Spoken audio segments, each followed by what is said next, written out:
যে গ্যাস আমরা নিঃশ্বাস ছাড়ার সময় বাইরে বের করি সেই একই গ্যাস কোল্ড ড্রিঙ্কে মিশিয়ে আমরা প্রতিদিন খাই। আর সবচেয়ে বড় প্রশ্ন, এটা নর্মালাইজ কে করলো? কার্বন ডাই অক্সাইডে ভরা ফিজি ড্রিঙ্ক প্রথম কে পান করেছিল? এর মধ্যে মজার ব্যাপারটা কি জানো? সোডা ওয়াটার বা ফিজি ড্রিঙ্ক প্রথম কোনো মানুষ আবিষ্কার করেনি। এটা হাজার হাজার বছর ধরে নেচারের মধ্যেই এক্সিস্ট করছে। ইউরোপের কিছু জায়গায় আজও মাটির নিচ থেকে ন্যাচারাল ফিজি ওয়াটার বেরিয়ে আসে। বিভিন্ন রিলিজিয়াসে বিশ্বাসী মানুষেরা মনে করে এই জল পান করলে নাকি পেটের সমস্যা কমে। তাই ফিজি ওয়াটার প্রথমে ইনভেনশন ছিল না, এটা নেচারের তৈরি, কিন্তু এটাকে আর্টিফিশিয়ালি তৈরি করে বোতলে ভরে সবার কাছে পৌঁছে দিয়েছে মানুষ। আর এখানেই আসছে 1765 সালের একটা অবিশ্বাস্য ঘটনা।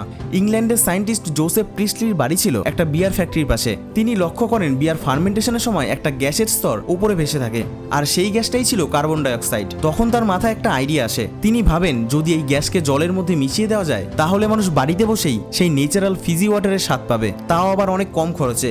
এরপর 1772 সালে তিনি তার পদ্ধতি একটা টেমপ্লেটে প্রকাশ করে, যার নাম ছিল direction for impregnating water with fixed air. সেই সময় CO2 কে কার্বন ডাইঅক্সাইড বলতো না, ফিক্সড এয়ার বলতো।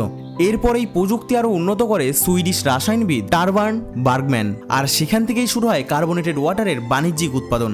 আজ পৃথিবীতে কোকা কোলা, পেপসি, স্প্রাইট থেকে শুরু করে প্রায় সব সফট ড্রিঙ্কের ভিত্তি সেই CO2।